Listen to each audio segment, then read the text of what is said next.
Saudara, saatnya Anda mendengarkan tentang sesuatu yang mengubah kehidupan nyata. Melalui sebuah tema tidak memperoleh karena tidak meminta, saya mengajak Anda menyelidiki bagian firman Tuhan dalam Yakobus pasal yang keempat ayat yang kedua. Inilah Sang Pemenang, sebuah program bagi kaum pria.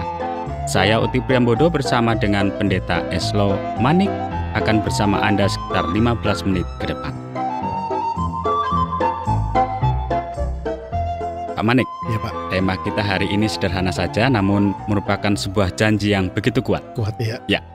Amin. Jadi berbicara tentang apa yang tadi kita sudah Amin. sampaikan, yaitu mengenai Tidak memperoleh karena tidak meminta. iya, baik. Bagaimana ini Pak Pendeta Manik? Benar Pak Oti. Ini datang dari Alkitab yang mengatakan, kan ada teks Alkitab ya, kamu tidak memperoleh karena kamu tidak meminta. Ya. Itu kan di surat Yakobus pasal 4 ayat 2. Nah baik, saya akan ceritakan satu kisah nyata Pak Oti. Oh, ini sesuatu yang Kisah menarik nyata, kalau ya. sudah berbicara tentang kisah nyata. Iya. Oke Pak ya. Baik, ya. Ya, itu Scott dan Joyce. Dia pengantin baru dan mereka sedang menabung untuk membeli sebuah rumah, Pak. Walaupun mereka berdua bekerja, tetapi hanya memiliki sedikit yang tersisa pada akhir setiap bulan. Mungkin gajinya pas-pasan ya. Ya.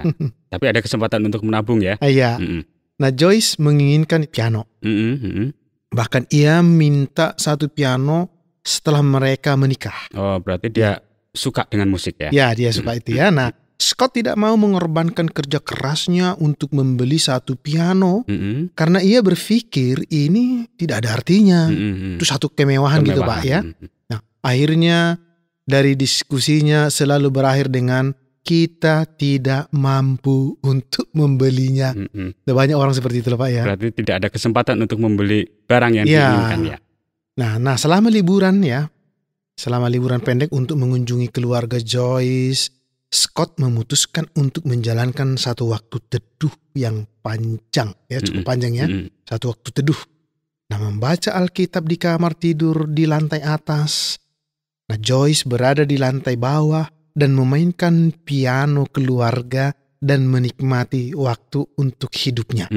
Nah, Scott tidak menyadari betapa ia menikmati pada saat mendengar Joyce bermain. Ya, ia berpikir, mungkin saya harus menghabiskan tabungan yang telah disiapkan untuk membeli rumah untuk membeli sebuah piano.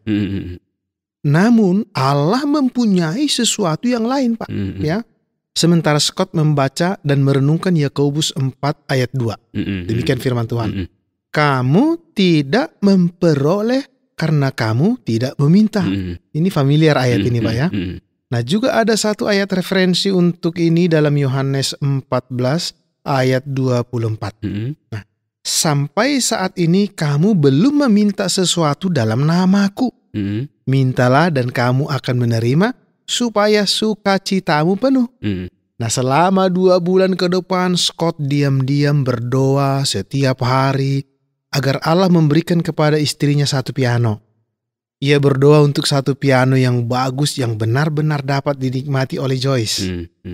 Nah, sekitar 2 minggu Pak ya, keajaiban mulai terjadi. Seorang teman sewaktu di universitas datang untuk melunasi pinjaman yang sudah lama yang Scott telah lama lupakan. Itu $200. Wah, luar biasa ya. Tidak terduga. Ya, tidak terduga. Nah setelah itu ada pasangan Kristen yang mengajak mereka untuk makan malam dan memberi mereka $200. Nah, hanya karena mereka merasa bahwa Tuhan ingin mereka melakukannya. Jadi dipimpin oleh Tuhan. Oleh Tuhan. Nah inilah akibat saat teduh itu ya. Sebulan kemudian Joyce diberi sejumlah uang sebagai hadiah ulang tahun dan Scott mendapat bonus karena menyelesaikan satu pekerjaan selama akhir pekan. Sekarang mereka memiliki $850 untuk dana piano. Jadi luar biasa ya. Kelihatan ya. Jawaban Tuhan. Iya, inilah kisah nyata itu ya. Nah, sementara harga piano bekas melebihi $1.200. Mereka hampir kehilangan iman ya, walaupun sudah ada dana ya. Tapi masih ketar-ketir juga, ternyata masih membutuhkan. Iya, kan 1.200 ya. Nah, namun mereka akhirnya mendengar tentang iklan yang berisi penjualan satu piano yang berumur 6 tahun yang jarang digunakan oleh pemiliknya dengan harga $850 kok sama ya dengan dana mereka ya.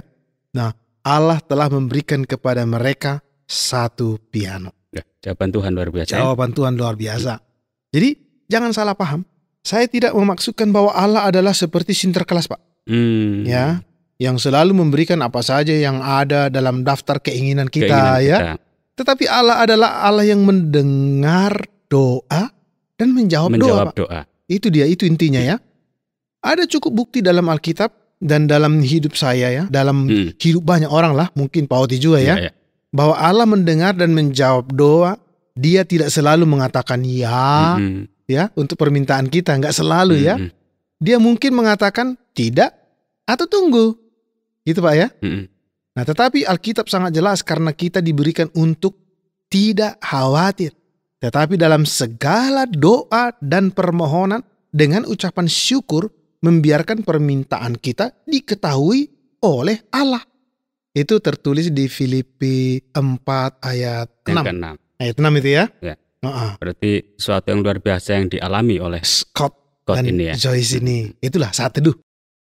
Ya, saya lihat Pak Manik bahwa ini sesuatu yang luar biasa ya. Sungguh luar biasa. Memiliki Allah seperti yang dialami oleh Scott dan Joyce. Luar biasa. Amin, amin. Dia menjawab doa, kemudian dia adalah Bapa yang baik dan dia ingin memberikan hal-hal yang baik saja untuk anak-anaknya yang dikasihi. Kita anak-anaknya. Betul. Jadi untuk menempatkan semua hal ini ya dalam perspektif yang tepat, saya ingin agar kita mendengarkan apa yang sebenarnya dikatakan oleh Yakobus. Yakobus pasal 4. Kalau begitu apa yang hendak dikatakan dalam bagian ini Pak Pendeta? Rasul Yakobus ya sangat langsung dalam berita yang disampaikannya. Ia mengatakan apa adanya. Ia memberikan panduan yang jelas bagi kehidupan Kristen. Ia telah mengamati bagaimana beberapa orang Kristen hidup seperti orang-orang kafir. Perilaku mereka tidak menghormati Allah. Itu dijelaskan ya. Mereka bertengkar di antara mereka sendiri.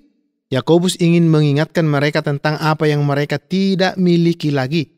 Inilah apa yang Yakobus katakan, Pak. Dari mana datangnya sengketa dan pertengkaran di antara kamu? Bukankah datangnya dari hawa nafsumu yang saling berjuang di dalam tubuhmu? Kamu mengingini sesuatu, tetapi tidak memperolehnya. Lalu kamu membunuh. Kamu iri hati, tetapi kamu tidak mencapai tujuanmu. Lalu kamu bertengkar dan kamu berkelahi. Kamu tidak memperoleh apa-apa karena kamu tidak berdoa. Nah, di situ berdoa ya. Atau kamu berdoa juga, nah ini. Tetapi kamu tidak menerima apa-apa karena kamu salah berdoa.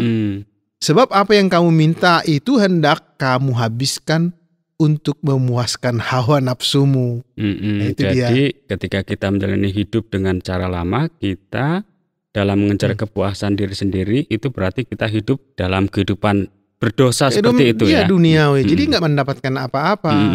Tapi ada orang yang tidak berdoa, berarti kan tidak meminta, maka tidak memperoleh. Ya, tidak memperoleh karena tidak meminta. Kan itu topik kita toh. Nah, seperti itu. Ya, kalau boleh dikatakan bahwa apa yang disampaikan dalam bagian firman Tuhan tadi itu berbicara tentang kehidupan orang-orang yang sebenarnya hidup di dalam Tuhan, tetapi dia adalah orang yang tidak meminta apa yang menjadi kebutuhannya. Iya, itu dia. Benar. Jadi itulah sebabnya kita perlu datang, Pak. Perlu datang dengan kerendahan hati. Jadi jangan hanya datang dengan keangkuhan ya. Berarti perlu mengaku dosa kalau kita sudah melakukan tindakan dosa, Pak. Jelas dong, karena Allah itu suci ya. Jika kita mengaku dosa kita kepada Allah, Ia siap untuk mengampuni dan menyucikan kita dari segala kejahatan. Kan itu kan 1 Yohanes 1 ayat berapa itu? Ayat 9. Ayat 9 ya Pak ya. Itu pengakuan dosa ya akan mengembalikan hubungan yang hilang itu Pak. Ya. Dan kemudian kita dapat membawa permohonan kita ke hadapan Allah, tentu pasti dengan keyakinan. Berarti kita harus serius tentang hubungan kasih kita dengan Allah dan mendengarkan apa yang disampaikan dalam firman Tuhan dalam kehidupan kita. Ya, sekarang marilah kita bersama-sama belajar tentang janji Yesus yang Ia berikan kepada murid-muridnya dalam Yohanes 14 ayat 24. Apakah Bapak Oti bisa membacanya? Yohanes pasal yang ke-16 ayat yang ke-24. 24. Baik, saya akan coba membacanya bagian firman Tuhan ini. sampai sekarang kamu belum meminta sesuatu pun dalam namaku, mintalah maka kamu akan menerima, Ya. supaya penuhlah sukacitamu. Wah, luar biasa toh. Pasti Pak Oti ya. Ya, Setelah kita membaca tahu firman Ya, Tuhan itu ya, kita harus meminta dan mentaatinya. dan mentaatinya. Karena ada orang sudah membaca, sudah mengetahui firman Tuhan, nggak meminta. Dan kita minta dalam nama Yesus. Ya.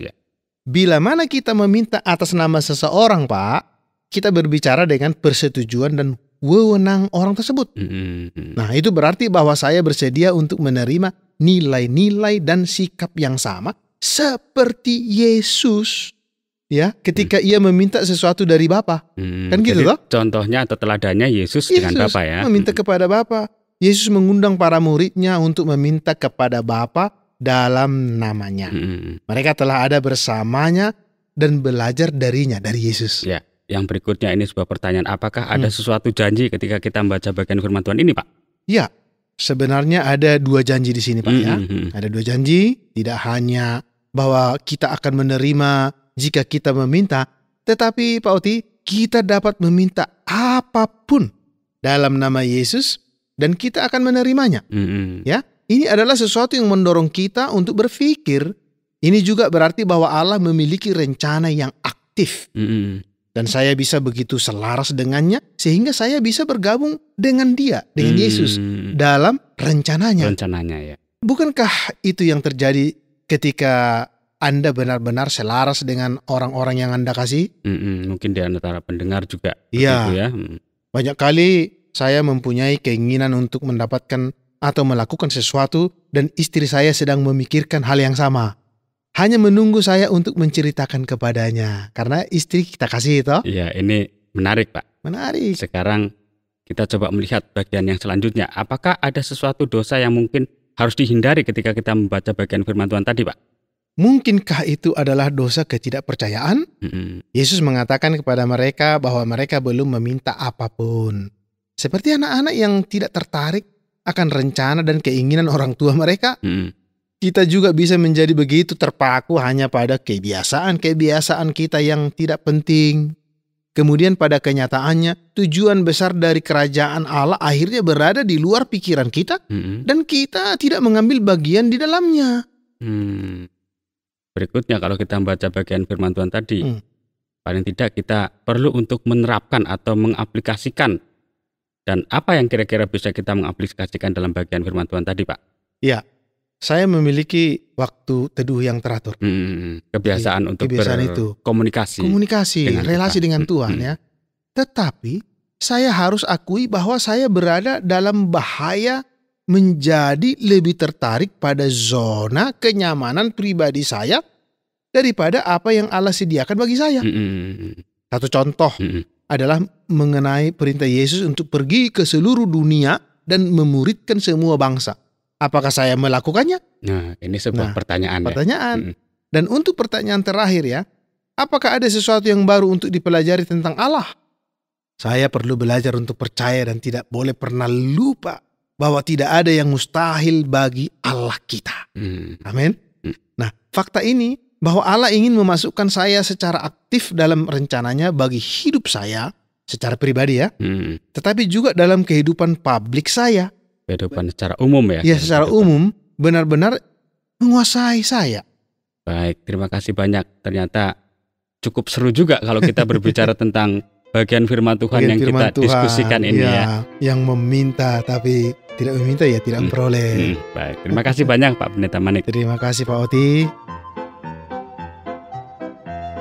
Saudara, tiba saatnya saya mohon pamit dari hadapan Anda. Harapan saya Anda beroleh manfaat dari apa yang kami sajikan. Bila Anda ingin menanggapi acara ini, kirimkan surat Anda ke acara Sang Pemenang, Tromol Pos 261, Batu 65302, atau SMS ke 081 333 777 386, atau melalui email siaran@ytwr.org. Sampai jumpa.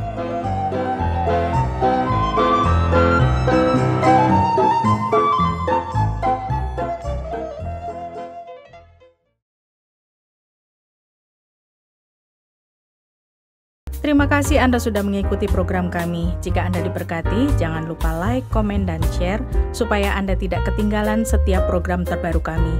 Jangan lupa juga untuk subscribe channelnya dan nyalakan loncengnya. Jika Anda ingin mendukung pelayanan kami, bisa melalui rekening kami berikut ini atau menghubungi kami di sini.